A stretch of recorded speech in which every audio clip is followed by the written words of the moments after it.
Welcome to this part. Friends, हम लोग इस पार्ट के अंदर क्लबिंग ऑफ इनकम के बारे में डिस्कस करेंगे कि जब कोई दूसरे पर्सन की इनकम एसएससी के हाथ में आके टैक्सेबल होनी है, कब कब ऐसी कंडीशंस हैं और क्यों ऐसे रूल्स बनाए गए, उसके बारे में हम लोग डिस्कस करेंगे। तो क्लबिंग ऑफ इनकम पर चलने से पहले हम लोग एक टैक्स इवेजन का एग्जाम्पल देखते हैं, ताकि हमें ये बात समझ में आए कि इसके प्रोविज़न की आवश्यकता क्यों है। देखिए, एक सिंपल सा उदाहरण लेते हैं। मिस्टर ए है, जिनकी 15,60,000 रुपीज़ की इनकम हो रही है, total income including rental income 4,80,000, 4,80,000 का रेंटल इनकम भी हो रहा है। अभी मैंने पुरानी स्कीम से टैक्स कैलकुलेट किया है, और पुरानी स्कीम से टैक्स कैलकुलेट करने पर देखिए, अगर टैक्स कैलकुलेशन देखें तो 15,60,000 पर इनको 2,91,720 टैक्स पे करना पड़ रहा है। अब अगर ये टैक्स की चोरी करना चाहते हैं, ध्यान दीजिए, मैं उदाहरण नहीं दे रहा हूँ, टैक्स इवेजन का उदाहरण दे रहा हूँ, टैक्स प्लानिंग का नहीं दे रहा।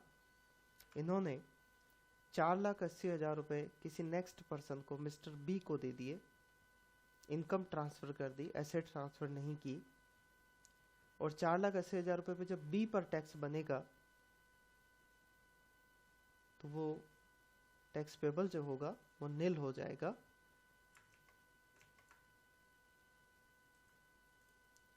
देन अगर हम लोग बाकी की इनकम की बात करें, 15,60,000 में से इन्होंने 480 का शिफ्टिंग कर लिया, तो बैलेंस जो बचा 10,80,000, उस पर अगर हम टैक्स बात करें तो इनका टैक्स पेबल कैलकुलेट होगा ओल्ड रिजिम के तहत 1,41,960। 4,80,000 की इनकम नेक्स्ट पर्सन को ट्रांसफ़र करने के कारण इनका जहां टैक्स 2,91,000 बन रहा था, अब सिर्फ 1,41,960 बन रहा है।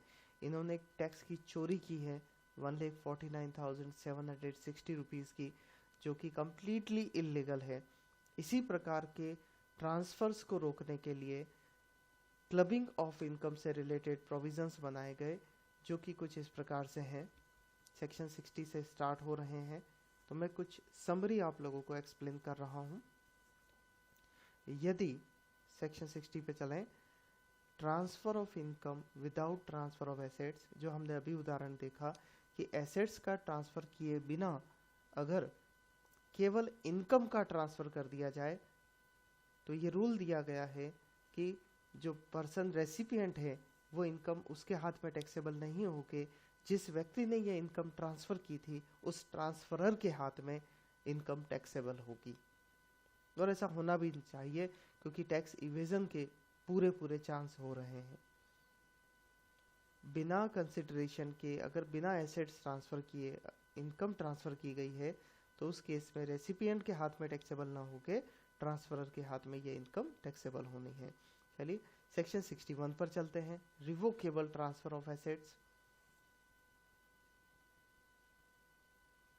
एसेट्स का ट्रांसफर तो किया, बट विद इन 6 मंथ्स आपने वही एसेट्स वापस रीपरचेज कर ली, रीट्रांसफर हो गई, तो ट्रांसफरर के हाथ में शॉर्ट टाइम के अंदर अंदर वापस वही एसेट्स अगर उसके पास आ गई, तो ये रूल दिया गया है कि उस पर्टिकुलर पीरियड में ट्रांसफरी ने जितना भी इनकम रिसीव किया है ड्यूरिंग दैट पीरियड, वो इनकम ट्रांसफरर के हाथ में टैक्सेबल रहेगी। इसके बाद सेक्शन 62 में transfer irrevocable for a specified period, और 63 में transfer of revocable transfer define किए गए हैं। हम लोग इस पे चलेंगे, जो स्पेशली ये है 64 section, income of an individual to include income of spouse and minor child. जीवन साथी की इनकम और छोटे बच्चे की इनकम पेरेंट्स में कब जोड़ी जाती है, ये हमें डिस्कस करना है। तो जीवन साथी की इनकम का नियम ये दिया गया है कि यदि जीवन साथी ने खुद की एबिलिटी से पैसा अर्न किया है, क्लबिंग नहीं होगी। जीवन साथी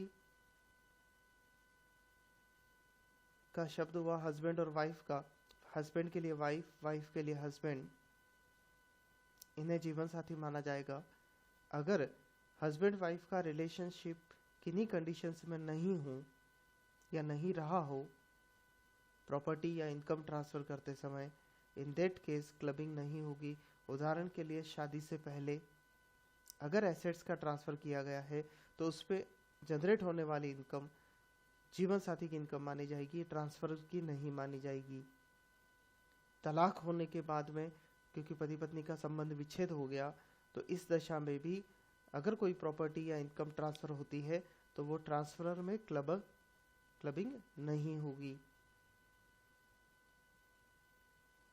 तो ये थे नियम। और अगर वैसे दहेज लेना अपराध है, बट अगर लेडी को उसके पेरेंट्स की तरफ से किसी भी तरीके की प्रॉपर्टी मिलती है, जैसे ज्वेलरी हो गई या इमूवेबल प्रॉपर्टी हो गई, और उस पर कोई इनकम जनरेट होती है, तो उस दशा में भी क्लबिंग का प्रोविजन नहीं लगेगा। हस्बैंड द्वारा घर खर्च के लिए जो राशि दी जाती है, जिसे पिन मनी कहा जाता है, उस घर खर्च में से बचाई गई राशि में से अगर वाइफ पैसा बचाती है और उससे कोई इनकम जनरेट होती है तो उसके ऊपर भी क्लबिंग का रूल नहीं लगेगा। तो अब लगेगा कब?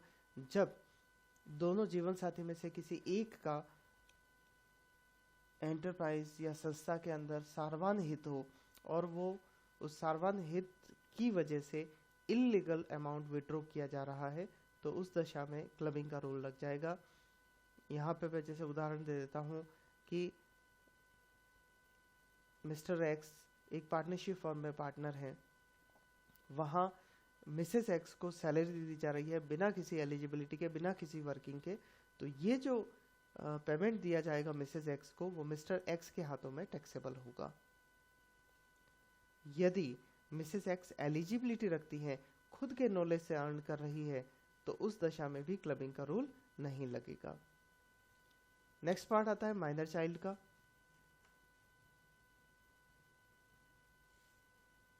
रेमुनरेशन हमने डिस्कस कर ही लिया, एसेट्स ट्रांसफर का भी डिस्कशन कर ही लिया। माइनर चाइल्ड की इनकम सेक्शन 64(1)(a) में क्लबिंग के रूल में आती है। बच्चों की इनकम पेरेंट्स में जाके जुड़ेगी।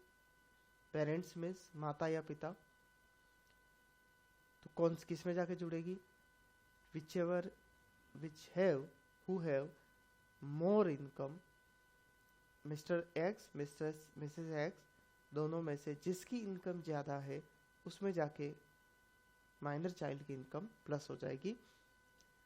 और 1500 रुपीज़ का एग्जेम्पशन अवेलेबल है। अगर माइनर चाइल्ड की इनकम पेरेंट्स में जाके जोड़ रही है तो 1500 रुपये का आप एग्जेम्पशन दे सकते हैं। इसके बाद नंबर आता है सन्स वाइफ का। तो जो जीवन साथी से रिलेटेड थे लगभग एक्सेप्शंस थे, वही एक्सेप्शन सन्स वाइफ के लिए लगेंगे। अगर ससुर जी द्वारा पुत्र वधू को कोई भी प्रॉपर्टी ट्रांसफ़र की जाती है तो वो ट्रांसफरर के हाथ में जाके टैक्सेबल हो जाएगी। ये नियम हमें याद रखना होगा। अब अगर सीधे ट्रांसफ़र नहीं कर पाए थे लोग तो उन्होंने इनडायरेक्ट ट्रांसफ़र चालू कर दिए, तो इन्होंने इनकम टैक्स डिपार्टमेंट ने, इनकम टैक्स सेंट्रल गवर्नमेंट ने रूल दे दिए section 64(1)(7), 64(1)(8), income from asset transfer to any person for the benefit of spouse, और जो 8 नंबर है वो है और the benefit of son's wife. जीवन साथी के लिए बेनिफिट के लिए कहीं किसी दूसरे थर्ड पार्टी को ट्रांसफ़र किया जाता है या पुत्र वधू के लिए ट्रांसफ़र किया जाता है, तो उस केस में भी ट्रांसफरर के हाथ में आके वो इनकम टैक्सेबल हो जाएगी।